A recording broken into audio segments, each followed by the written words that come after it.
Sawadee Kap. Hello and welcome to Daily Wisdom, Walking the Path with the Buddha. Today we're going to be studying Buddhist chanting. Chanting has been used all throughout history for various reasons. And today we're going to discuss what are those reasons, why you would be interested in using chanting, and then how it can benefit you in your Buddhist practice. So let's discuss some of the ways that Buddhist chanting has been used throughout history. During the Buddha's lifetime, all of his teachings were done orally. We think that he might have spoken in Pali, which is a language that is no longer a spoken language today, and it was predominantly just an oral language, although they did start writing things down much later. We do believe that there's could have been a language prior to Pali that the Buddha was speaking in that wasn't actually Pali. We've thought for a long time that the Buddha probably spoke in Pali because the largest collection of teachings that still exist from the Buddha is in the Pali language. However, there's been some recent discoveries that show some texts in some languages that were precursors to Pali. The Pali text or Pali canon that we currently have available to us, which is the largest collection of the teachings, dates back to about 800 AD, or we also say CE, which means common era. So about 1200 years ago. So from the death of the Buddha in 483 BCE or before common era to 800 CE, there was a good 12 or 1300 years there of the Buddha's teachings first originally existing in oral form during his lifetime, and then for 200 or 300 years after his lifetime existing in oral form, and then eventually getting written down and then passed down to the point where now the source text that we have, I've heard dating around 800 CE, which takes us about 1200 years ago. Now, with the tradition of Buddhist teachings, they were remembered for a very long time. Definitely during the Buddha's lifetime, nothing was written down because as you get closer and closer to enlightenment, the mind clears out all of the craving, all of the desire, all the attachments, and eliminates greed, hatred, delusion, or craving, anger, and ignorance, along with dissolving the ego and realizing non-self. And as a benefit of that, one of the things that happens is the mind becomes very concentrated, very focused. You get very good memory, profound memory. So during the Buddha's lifetime, people remembered a lot of his teachings. And it wasn't until after he died that they kind of assembled as much of the teachings as they could in order for them to be remembered and further taught and then eventually written down and shared up until modern times. However, just like everything, the teachings that the Buddha shared have been affected by impermanence. Impermanence is there is no steady or constant or fixed state. And this is the reason why we see various traditions of Buddhist teachings all throughout the world. We see the Theravada Teachings, which is considered to be the form of the teachings closest to the time of the death of the Buddha. Then we see Mahayana teachings, and we see Vajrayana teachings, which are removed from the original teachings of the Buddha. They start to change and start to morph. Well, one of the ways that they use to memorize the teachings of the Buddha from his lifetime until present day is through chanting. And chanting has been taught as a method of memorizing the teachings. And in the Theravada tradition, we chant in the Pali language. Pali is spelled Pali, the Pali language. In the Pali language, all Theravada traditions will pretty much chant with this language. So if you're in Sri Lanka, if you're in Myanmar, Laos, Cambodia, Thailand, southern Vietnam, these are kind of like the focal points of the Theravada teachings. But in reality, these teachings have spread all throughout the world. So you'll find Theravada practitioners and temples all throughout the world. The Mahayana tradition is mainly housed in China, but again has been spread all throughout the world. And then the Vajrayana tradition is mainly from Tibet, which once again has been spread all throughout the world. Well, if you chant in Mahayana or Vajrayana tradition, they will typically do that in their local regional languages. So if you're in China, they will chant in Chinese, or if you're in Vietnam, they will chant in Vietnamese, and so forth and so on. So the chanting is very regionalized, where in the Theravada tradition, because we all chant in the Pali language, it's all fairly uniform from Sri Lanka to Myanmar to Laos to Cambodia to Thailand to southern Vietnam, and then once again all over the world, anyone who's chanting in the Pali language within the Theravada tradition. There are some little bit of regional dialects, but oftentimes monks of these various countries will all get together, and practitioners, household practitioners as well, will get together and chant in the Pali language. And even though they're from very different regions or they're from different temples, they can all pretty much chant together in the same language. So one of the things that's really nice about Pali chanting is it's a way to memorize the teachings and then build up community amongst other practitioners from various regions of the world and various temples that are practicing. You can actually walk into any temple and actually sit down and chant with the household practitioners and the ordained practitioners. This is a really nice thing to be able to do with the various communities. How I use chanting is I use chanting in order to improve my awareness of mind. One of the important things for this practice is practicing mindfulness, which is awareness of mind. And in order to develop that, you need to develop practices and cultivate mindfulness. One of the ways that I've done that is through chanting, through meditation, and so forth. So chanting is a great way to take a certain text or certain script of chanting, observe that, study that, practice it over and over and over again, and through that you're developing awareness of mind. You're also developing the memory and actually cultivating good memory. And it's because of you doing that, you actually get to hear this really nice sound that can kind of ease the mind into meditation. So I use chanting in order to ease the mind into meditation, building awareness of the mind and awareness of the breath. One of the things that I noticed early in practice, very early in practice, is it's very challenging to really see much benefit in terms of how all your studying, all your learning, all your meditation is coming together into a more peaceful, calm, serene, and content mind with joy, because it's a pretty long path in order to attain this mental state of nibbana. So one of the things that I observed is when I was chanting early in practice, when I first got started for the first several years, chanting was one of the ways that I noticed that it helped me to have an audible, noticeable indication that my practice was improving.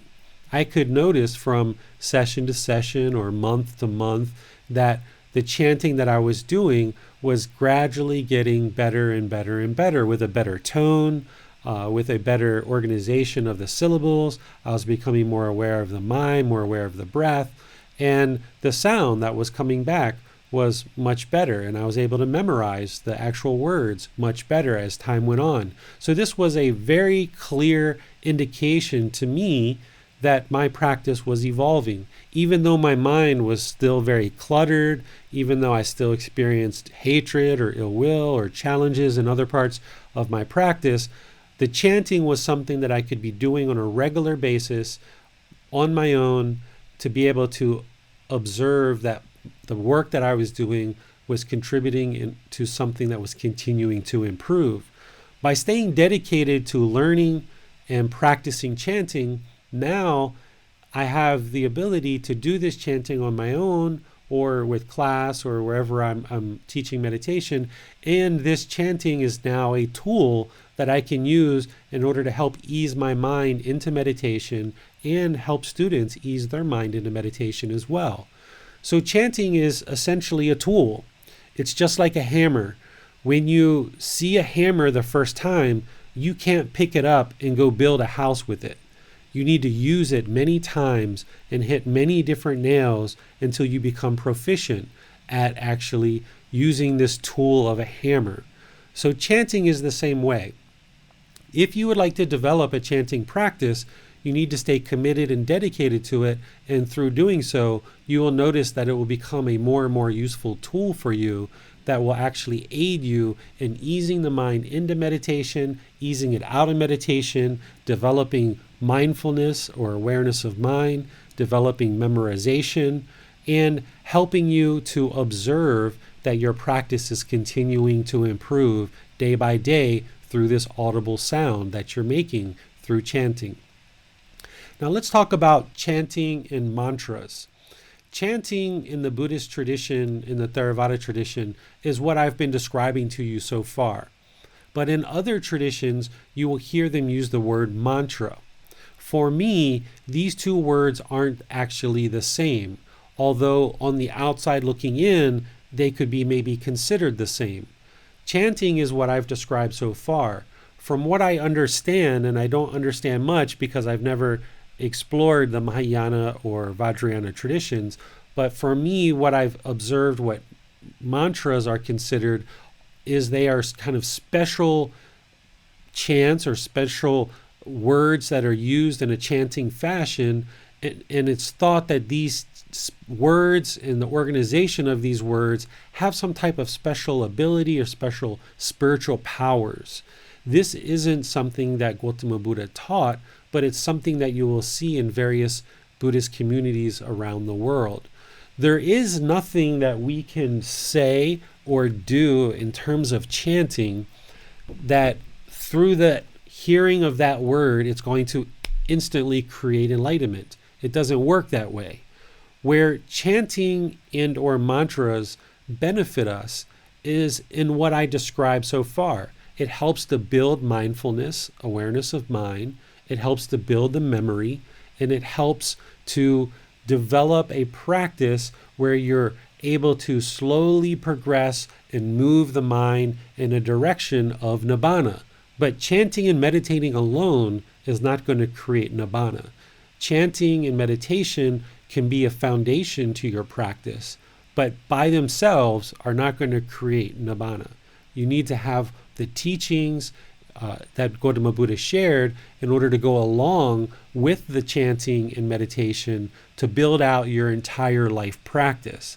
This includes the Four Noble Truths, the Eightfold Path, the 5 precepts, the teachings on the 3 poisons, understanding karma, understanding merit, understanding dissolving the ego, the self, all of these various teachings that the Buddha shared with us. This is the life practice. But it's the chanting and meditation, which is a daily practice that we're doing on a daily basis to train the mind for mindfulness, to become aware of the breath, to bring the mind into the present moment and train it to reside only in the present moment. So this is why we use chanting, and this is how it can benefit your practice. Before I step forward to the next part of our talk, I would like to just pause and see if there's any questions from our virtual classroom or from anywhere on our social media platforms that we're streaming to.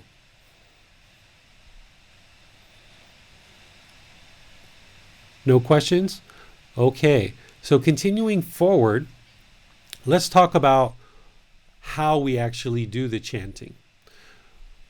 What I would suggest is that you use this guide. I use a laminated version of this in my classes, and if anyone has ever been to any of my classes, you may have gotten one of these, or you may have one that you've taken a picture of and put it on your phone. Or if you've downloaded this book, you can look to chapter 11. And when you look at chapter 11, you're going to see a subsection called Preparing for Meditation. In this section, chapter 11, Preparing for Meditation, you are going to see where I start to describe how I prepare for meditation. And what I describe in here is that the goal of preparing for meditation isn't for everybody to do exactly the way I do it. That would be permanence. What I'm sharing with you in these classes is what I do so that you can practice that and see if you receive benefit with it. And if it works for you and it benefits you, then you use it. And if it doesn't, then you don't. Essentially what the Buddha described in his teachings is he described that we should set up mindfulness in front of us. Setting up mindfulness in front of us prior to meditation. That's what he said. Set up mindfulness in front of you. So mindfulness is awareness of mind. Setting up mindfulness in front of you is starting to gradually become aware of the mind prior to meditation. Essentially, what he's recommending, in my view, is don't just walk in and plop down and expect to meditate and get all kinds of benefit. Essentially, to move the mind into meditation, you have to set up mindfulness in front of you. You have to become slowly, gradually aware of the mind. So what this might involve, if you are meditating at home or at a temple or some park or something, you might slowly walk into the space. You might have taken off your shoes prior.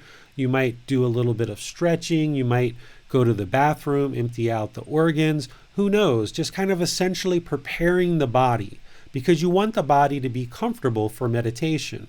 And if the body is experiencing pain from either the bladder or the colon, or if you have other things going on, the body is going to experience pain, and therefore it's not going to be as comfortable to bring the body and the mind into meditation.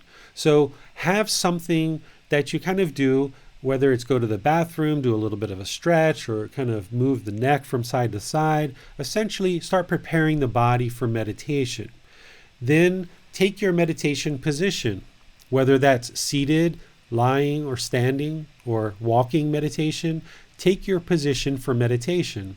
For me, I'm always putting my lower body in a particular comfortable position, my upper body, my hands and arms. I've discussed this in previous teachings that you can refer back to in our podcast, in our YouTube channel, and on our live streams, as well as in the book. You'll have details on how I actually set up the body for meditation. Once I've set up the body, then I move into chanting. And chanting, once again, is a way to ease the mind into meditation and start to become aware of the mind and aware of the breath. Now what I'm going to do is I'm going to share with you some chants that you can use in order to start developing your practice. These chants are the same chants that are in the book, chapter 11, subsection Preparing for Meditation. The very first chant that I'll share with you is what we call the chant for the triple gem or the triple jewel. The triple gem or the triple jewel is the Buddha, the Dhamma, and the Sangha. These are essentially referring to the actual Buddha who existed 2,500 years ago, to the Dhamma or his teachings. Those are his teachings that he shared, and the Sangha, which is the community of practitioners. Generally, it means the community of practitioners. This breaks down into the Bhikkhu Sangha, the Bhikkhuni Sangha, and what we call the Aryan Sangha, which is the male ordained monks, the female ordained bhikkhunis, and the Aryan Sangha are anyone who's attained any of the 4 stages of enlightenment. So this would include lay people as well. So in the triple gem, what you're essentially doing is you're recognizing your confidence that you have in the Buddha, that he was perfectly enlightened, and you are showing respect for his teachings that he shared, and you're showing gratitude and respect to the Sangha, which are anyone who's attained any of the 4 stages of enlightenment, because those are the guides, those are the teachers, those are the people that Gotama Buddha essentially left behind through all these years in order to guide everyone else to enlightenment.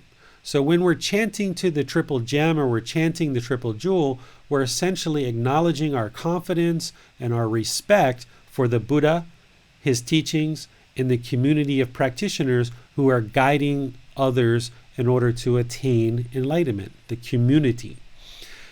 The Pali words are on the screen, and for the podcast, you can refer to the book, Chapter 11, the section Preparing for Meditation.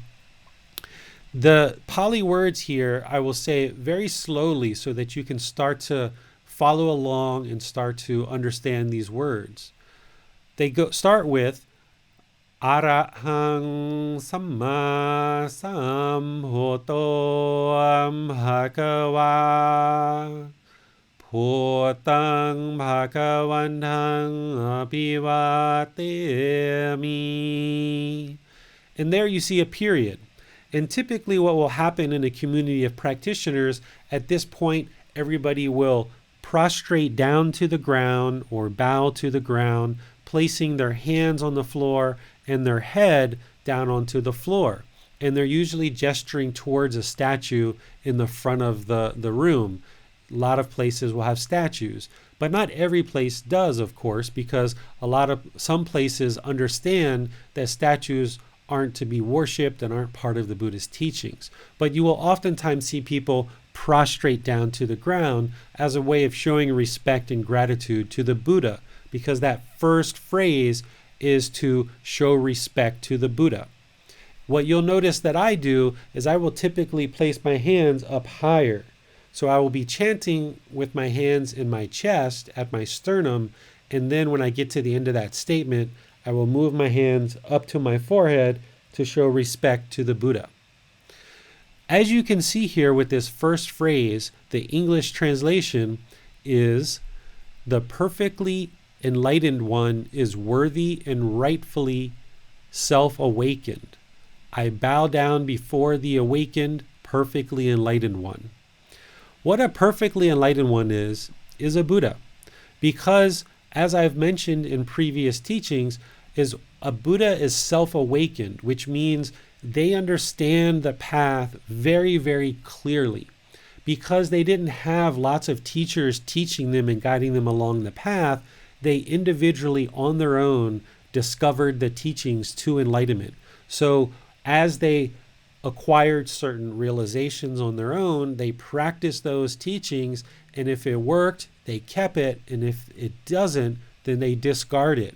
So when a Buddha awakens, because they didn't have the help of anyone else, they're what we considered perfectly enlightened, meaning they don't have with them any baggage from any teachers who may have picked up some extra stuff along the way that doesn't necessarily lead to enlightenment, that they're kind of carrying. So a Buddha would know the path very, very well and see it very clearly. So we refer to them as perfectly enlightened, or sometimes you'll hear people refer to a Buddha as fully, perfectly enlightened. In other words, there's absolutely no defilements in the mind. There's no greed, hatred, and delusion, or craving, anger, and ignorance. There's no ego. There's no self. There's nothing left there other than an enlightened mind that they discovered on their own.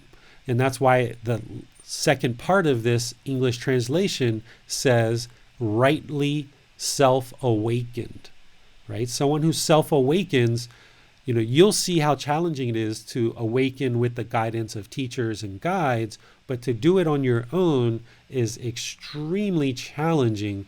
And there's a lot of things that a being has to go through in order to self-awaken. Very big, big, big challenge. So this is one of the reasons why Gotama Buddha is so highly respected, is that because you'll see how challenging it is to awaken with teachers and guidance, he did this on his own and shared those teachings. So this is why he's referred to as the perfectly enlightened one is worthy and rightly self-awakened. I bow down before the awakened, perfectly enlightened one. That's the first phrase. Then the second phrase, Sawakato Bhagavata Dhammo Dhammang Namasami. This phrase is essentially showing gratitude and respect for his teachings. And here you can see the English translation, the Dhamma is well expounded by the perfectly enlightened one, I pay respect to the Dhamma. This is his teachings. These are the teachings that you're learning in terms of the universal truths, the Four Noble Truths, the Eightfold Path, the Five Precepts, greed, hatred, and delusion, the teachings on Kama, and so forth and so on. This second phrase is saying, I pay respect to those teachings. And then the third phrase, Supatipano Bhagavato Sāvaka Sangho Sanghang Namami. This is for the Sangha, the group of people who have attained one of the four stages of enlightenment. In the English translation here is the Sangha of the perfectly enlightened one's disciples has practiced well. I pay respect to the Sangha. Essentially, they're practicing the teachings very well. So these three phrases are used as a way to kind of acknowledge your confidence, your respect, and your gratitude for the Buddha, his teachings, and the Sangha, the people who are practicing his teachings and sharing those. Here you can see that we're using English characters of A, B, C, D, E, F, G, so forth, in order to distinguish the actual chanting. You will see that in various communities, in the Thai community, they will use Thai characters in order to represent the Pali words. And in other regions, they will use their local language to represent the Pali sounds, but the sound coming from the practitioner's mouth is all going to be very similar in the Pali language. The English language is a little bit. This chant is Namo Tassa Bhagavato Arahato Samma Sambuddhassa. And we're going to do that 3 times. The English translation here is respect to the perfectly enlightened one, the worthy one, the rightly self-awakened one. Essentially, this one is just for Gotama Buddha only. So this one is repeated 3 times over and over. And if you were going to maybe break this down and maybe work on just one chant at a time in order to develop it, you might pick this chant as kind of the first one that you work on. But if you want to work on all 3 at one time, you certainly could. But a lot of times people will just pick one chant, work on that, develop it really well, and then those same sounds and syllables show up in the other chants, so you'll find that you'll learn the other ones a lot more seamlessly. So this particular chant is one that we will typically teach Thai children as their very first chant, and they'll do this one 3 times over and over again, maybe in the morning or at night before they go to bed as part of their meditation practice.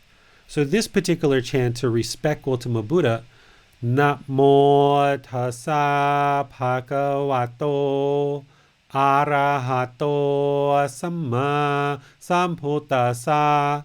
This is a chant that you could definitely use in order to start to chant and develop your practice and have a nice way to develop mindfulness, ease the mind into meditation, and start to become aware of the breath.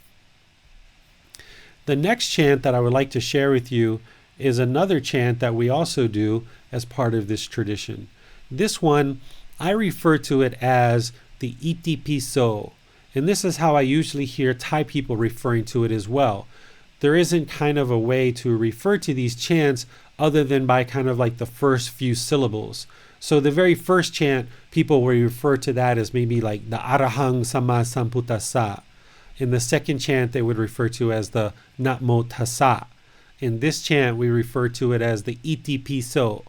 And the Iti Piso is a little bit more involved chant, which has some of the same themes in terms of the meaning of the chant, but the syllables are a little bit more challenging than the other 2 chants. So you may work on those other 2 chants first as a way to start to develop your meditation practice. This particular chant, the way it sounds is like this. Iti piso bhagava Arahang Samma Sambuddho Vichacharanang Sampuno Sakhato Rogavitu Anuttero Purisa Tama Sati Satatawa Manusanang Puto Bhagavati. Now I noticed as I was chanting this that I've got some typos here. I prepared this just before class, and just like everything is impermanent, there's a couple of typos here, which I will correct after class and upload this to the Facebook group so that you guys will have it. It's correct in the book. In chapter 11 of the book, it's actually laid out correctly, but I'm noticing what I'm sharing through the live stream and through our virtual classroom is a little bit off in terms of what I've actually put in there. This chant, the English translation is, "He is the perfectly enlightened one, a worthy one, a rightly self-awakened one." Here you see a theme, right? You see a theme in these chants, always talking about the perfectly enlightened one, the worthy one, the rightly self-awakened one. This is a big distinction between the Theravada tradition and other traditions of Buddhism. In other traditions, pretty much all of them, they usually teach that if you become enlightened, you are considered a Buddha. But in this tradition of the teachings that's closest to the time of the death of the Buddha, we don't refer to other enlightened beings as a Buddha. We only refer to someone as a Buddha if they were self-awakened and they lead other people to enlightenment. And there's other criteria as well, which I put into chapter 3, which denotes what an actual Buddha is. So if you are enlightened, you would be considered an enlightened being, or someone might refer to you as an arahant, but they wouldn't refer to you as a Buddha or Buddhahood or Buddha nature in this tradition, because we only look at Gotama Buddha as the actual Buddha. So in order to become a Buddha, they would have to meet these criteria of being perfectly enlightened and self-awakened, leading lots and lots of other people to enlightenment throughout their life. In fact, during Gotama Buddha's lifetime, in his teachings, he rarely, if ever, even referred to himself as a Buddha. This is why we don't refer to enlightened people as a Buddha, because he didn't even refer to himself as a Buddha. From my recollection in the Pali text that I read, there's maybe 1 or 2 times where he referred to himself as a Buddha, but this could be actually just an incorrect translation. Most often what he referred to himself as is the Tathagata. The Tathagata has many different meanings to that word of what we think that word means, and you can explore that in the book that I wrote under the frequently asked questions section, where I break down some various meanings of what a Tathagata is. So Gotama Buddha didn't refer to other people as a Buddha, and he very rarely, if ever, even referred to himself as a Buddha. So we don't refer to other people as a Buddha in this tradition. We respect Gotama Buddha as the Buddha. So here, this first phrase of this third chant is just very similar to the previous chants, where it says, "He is the perfectly enlightened one, a worthy one, a rightly self-awakened one." Continuing, "Consumerate in knowledge." Consumerate means like perfect knowledge or exemplary knowledge, profound knowledge. So he's consumerate in knowledge, essentially very wise in knowledge and in conduct. Conduct is like moral conduct, right? In terms of right intention, right speech, right action, right livelihood, in terms of how he conducted his daily life once he became enlightened. So essentially what this phrase is saying is that he's perfect in wisdom or knowledge and perfect in conduct. One who has gone the good way, knower of the worlds. So he's walking towards the light. He's the knower of the good way. or I'm sorry, he has gone the good way, knower of the worlds. What we're referring to here when we say knower of the worlds, this is the 5 realms. The realm of hell, afflicted spirit, the animal realm, the human realm, and the heavenly realm. So he is the knower of the worlds, essentially knower of the realms is essentially what this is referring to. Then the last phrase is unexcelled trainer of those who can be taught. What this means is he's essentially training people how to become more human. That's essentially what the Dhamma teachings are doing. And this is why once you get closer and closer to the first, second stage of enlightenment, should you attain those stages of enlightenment, you're going to be reborn back into the human realm, because the path to enlightenment, one is training the mind to become more and more human. And Gotama Buddha, we consider him to be the unexcelled trainer of those who can be taught. In other words, those who choose to be taught. Gotama Buddha didn't go out and force people or coerce people or guilt them or fear them into learning his teachings. He only chose to teach people who chose to learn with him. He didn't go out and kind of manipulate people out of fear or guilt or shame in order to practice his teachings. So it was only people who chose to be taught, and once they chose to be taught, we consider him to be the unexcelled trainer. In other words, an exemplary trainer of those who choose to be taught. Teacher of humans and divine beings. So, of course, he taught many, many humans, and his teachings continue to be shared with humans throughout the world. And we say divine beings as well, because they're stories of heavenly beings who are also kind of able to attain enlightenment through their practice as well. Heavenly beings or divine beings, they tend to lack motivation because the heavenly realm is so pleasant. They don't always learn and practice the teachings, but these teachings are available in the heavenly realm for them to learn and practice as well. And then we say the last part of this phrase is awakened and perfectly enlightened. So this particular phrase at the end is unexcelled trainer of those who can be taught, teacher of human and divine beings, awakened and perfectly enlightened. This is what this particular chant is referring to. So a much more encompassing chant, much more meaning here, and therefore the syllables used in order to chant this are a little bit more complex in the way that we chant this. So what I'd like to do is pause and see if there's anybody that has questions in our virtual classroom. I think Max has headed out and maybe is off in our social media land. I don't see him in the virtual classroom, so we might not be able to get questions. Oh, you're there. Okay, perfect. I am here. Yep. I dropped off temporarily, but I'm definitely here. So we do have a question from Geesing, and I know you covered this earlier, but it might be worth recapping. Geesing asks, what was the Buddha's language? So perhaps we can recap.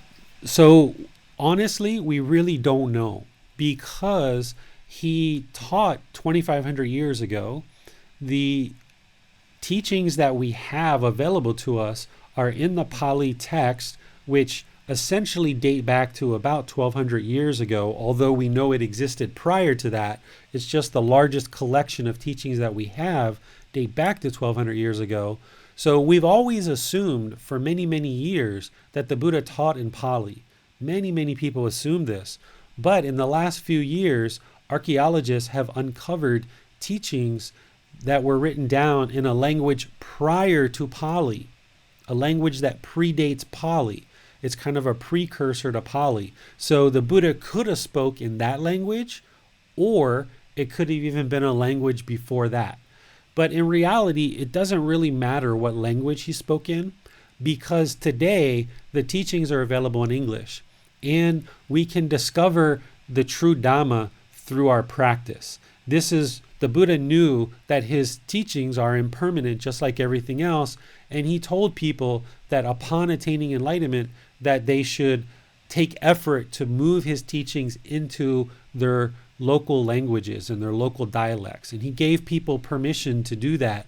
He didn't expect that the teachings would remain in the language that he spoke them in, because that's permanence. He was well aware that language is impermanent, just like everything else. So in his teachings, he shares for people to have the freedom to put them into their local language. So for me, everything I teach is in English. I will use an occasional Pali word if somebody asks me and kind of twist my arm a little bit, but I really try not to use Pali because it's in the past. It doesn't need to be learned.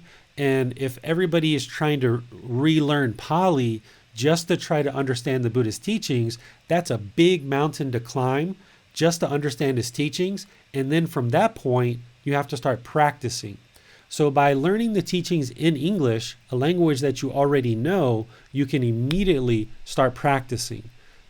There's been people prior to us that have done all the work to bring the teachings out of the Pali language into the English language, and we've had enough people learn and practice the teachings that we now have the teachings in English in a way that can be immediately understood and immediately practiced so that you can get the benefit of Nibbana. That's the real goal. So anybody who's sharing Pali, if you're interested in learning Pali, you can do that, but it's not required in order for you to attain enlightenment. And I would suggest that you learn in whatever language you have the most ability to understand. So if you're Thai and you can learn, and that's your native language, and your English skills haven't quite developed yet, maybe you want to learn with a person who's attained Nibbana, who speaks Thai, and you can learn in the Thai language. Whereas if you speak English or another language, find someone who's attained Nibbana that can communicate the teachings in your language that you most deeply understand, because in this life you only have so much time, and rather than try to learn all this Pali language and then start understanding the teachings and then start practicing the teachings and then get help and guidance, it would take an enormous amount of time. The community of practitioners have really started to grow who speak English, and the more and more, in my view, that people learn the teachings of the Buddha in English, it just widens your community of people that you can talk to and that you can discuss these teachings with, and that you can get benefit to seek guidance and results in your practice, because the ultimate goal is results. And the Pali language isn't going to necessarily do that for you, because there's lots of different variations in the Pali language of trying to understand what that means. So my recommendation is, it doesn't really matter what language the Buddha spoke in. We have his teachings today in this moment, and we have them in a lot of localized languages. So study the language in the language that you have the most ability to understand with, and study with a teacher who has attained Nibbana so that you can get real deep insight and wisdom from that person in the language that you understand the most. Thanks, David. We have no more questions. Okay. I'm going to go back to the original chant that we started with, the very first one, the triple gem or the triple jewel. And what I'd like to do is just have everyone chant along in the virtual classroom, and wherever you're hearing this, either on the podcast or on the live stream, just chant along. And I'll do this a little bit slow so that you can start to build up your familiarity with the sound and with pronouncing these. So we'll just do this slowly, bit by bit. So if you want to just kind of sit and just bring your hands together, kind of in a position with palms facing each other right at your sternum, and just focus on the printed words and focus on the sound that I'm making, and try to chant along with me. It's not going to be perfect. This is your first time doing this, or perhaps your third or your sixth time doing this. So it's not going to be perfect. We're not looking for perfection here. We're looking to train your practice, evolve your practice, and each day get better and better, so that then when we do our subsequent training on Wednesday each week, we can all chant this together. And when you go visit various temples and so forth, and you're in various communities, you can chant this with those people as well. So bring your hands together with your palms facing each other at the sternum of your chest, and now chant the language that you see either on your screen or in chapter 11 of the book. Arahang Samma Sambuddho Bhagava Bhutang Bhagavantang Apivateyami. And then here you probably want to move your hands up to your forehead as a way of showing respect to the Buddha. Sawakato Bhagavata Tammo Tamang Namasami. Once again, move your hands up to your forehead, touching your fingers at your hairline as a way of showing respect to the teachings. And then Supatipano Bhagavato Savaka Sangho Sanghang Namami. And then touch your finger at your hairline one more time with a little bow of the head. That's that chant. Now let's do it without the little bit of instruction. We'll just go through it 2 or 3 times so that you can hear it repeatedly over and over and over again and start to develop your ear for this Pali language and this Pali chanting. And also listen for the high rising sounds and the low sinking sounds, because those aren't really easy to represent with the English characters. Arahang Samma Sambuddho Bhagava Bhutang Bhagavantang Apivateyami. Sawakato Bhagavata Tammo Tamang Namasami. Supatipano Bhagavato Savaka Sangho Sanghang Namami. All right, as you're chanting this, one thing you might notice is you'll tend to take a breath at certain times in the chant. So let me make you aware as we go through this second time of where I'm taking the breath, because that's where you start becoming aware of the breath that leads into meditation and starts setting up mindfulness in front of you. Just learning the chants, memorizing the chants, and repeating the chants is developing mindfulness or awareness of mind. But one of the other benefits is you need to start developing awareness of the breath so that that can lead you into meditation. So here I will go back through the chant, and then I will make a notation with my gesture with my hand and with my voice to show you where I'm actually taking the breath. So there's a big breath at the beginning. Big breath. Arahang Samma Sambuddho Bhagava. Big breath. Bhutang Bhagavantang Apivateyami. And as I'm bowing, I'm taking a nice deep breath. Sawakato Bhagavata Tammo. Nice big breath. Tamang Namasami. As you're bowing, deep breath. สุปฏิปันโนภะคะวะโตสาวกสังโฆ Deep breath. สังฆังนามามิ And then the last bow. And you're taking your deep breath here, getting ready for the next chant. So essentially at the end of each phrase, you're taking a nice deep breath. Okay? That's how this particular chant works. So let's go through it another time without any instruction whatsoever so that you can move through it and take breaths at the appropriate time. Okay? Here we go. Nice deep breath. อะระหังสัมมาสัมพุทโธภะคะวาโหตังภะคะวันหังอภิวาเทมิ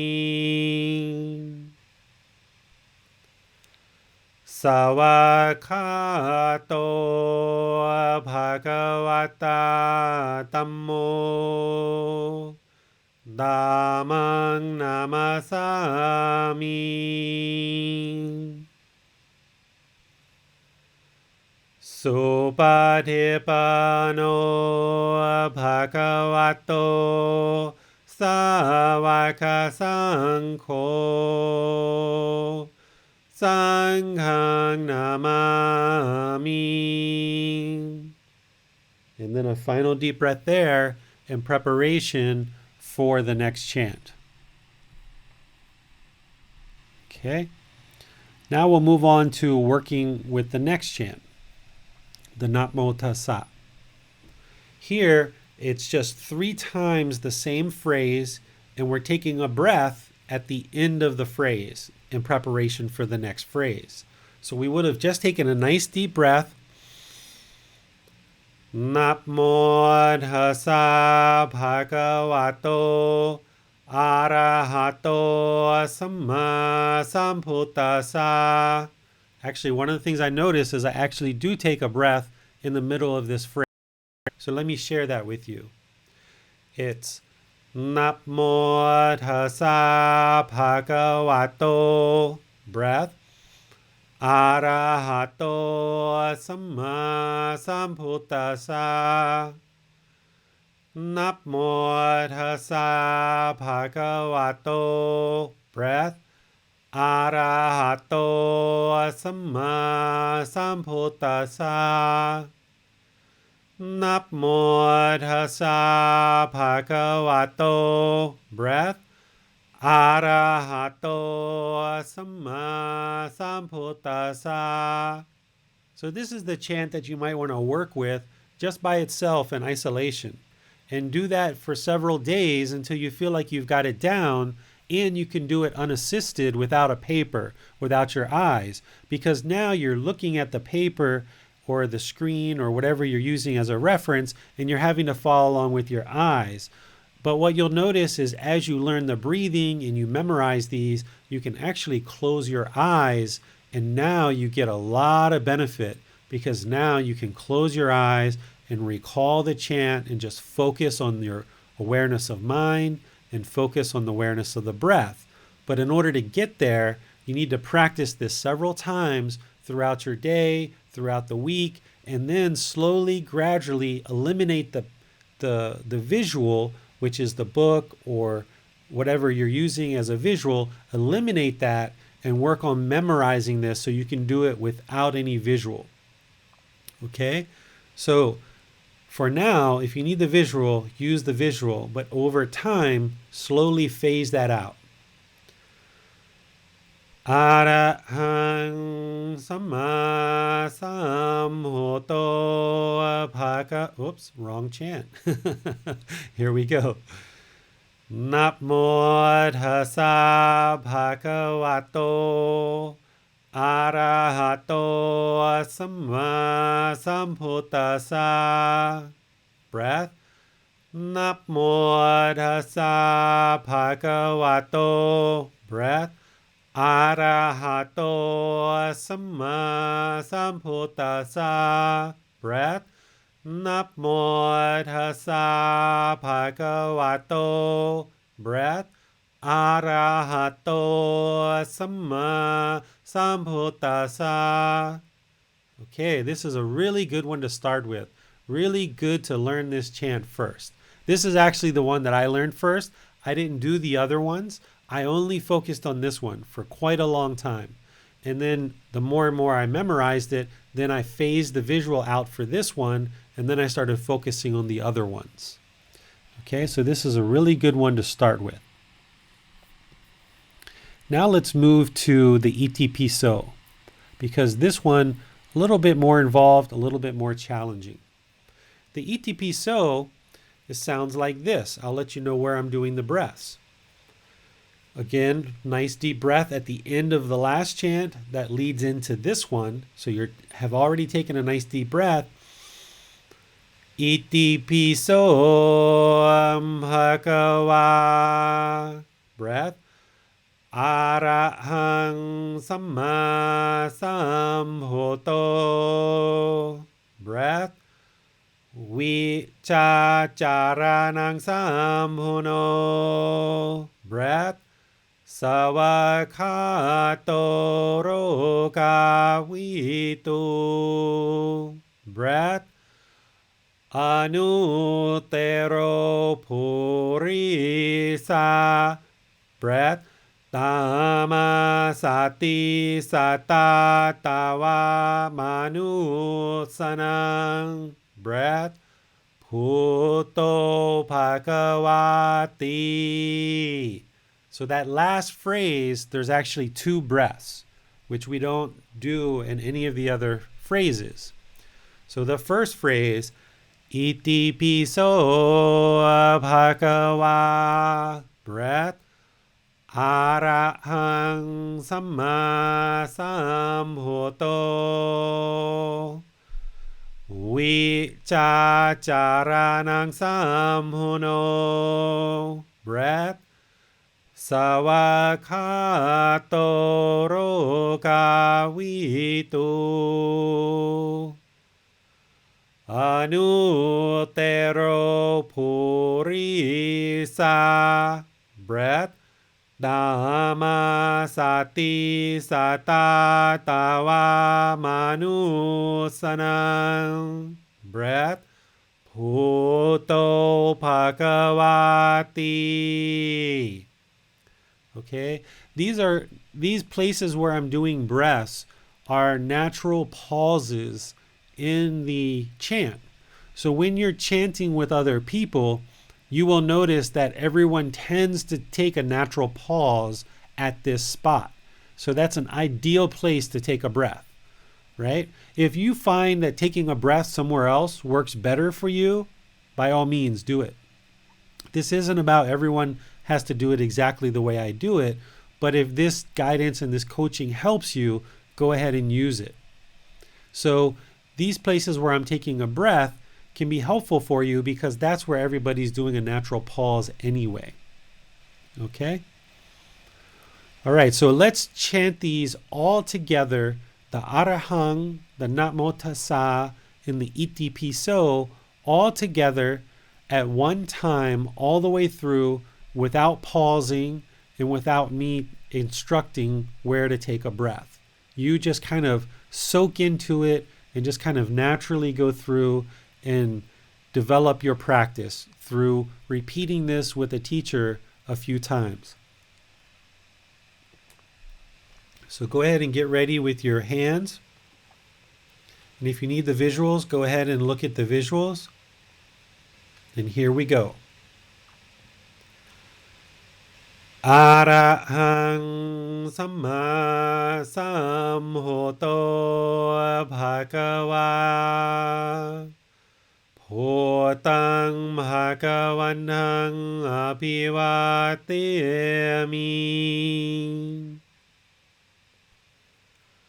Savakato bhagavata tammo.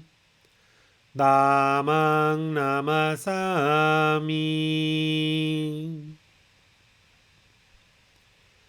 Supatipano Bhagavato Savaka Sangho Sanghang Namami. Namo Tassa Bhagavato Arahato Samma Sambuddhassa.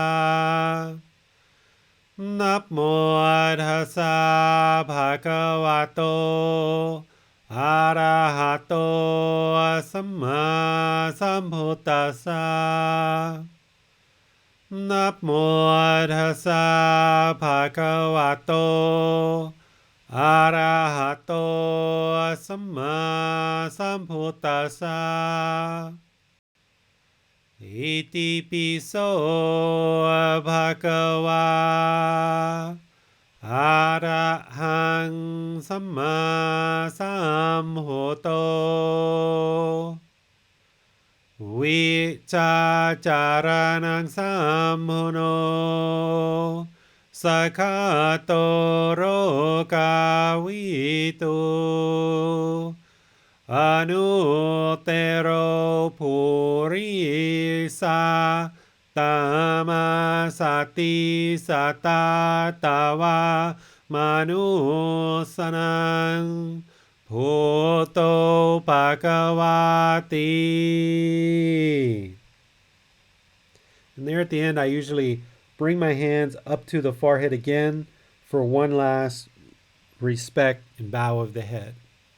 Kind of draw out that last syllable, Bhagavati. Okay? So this is how I do Pali chanting.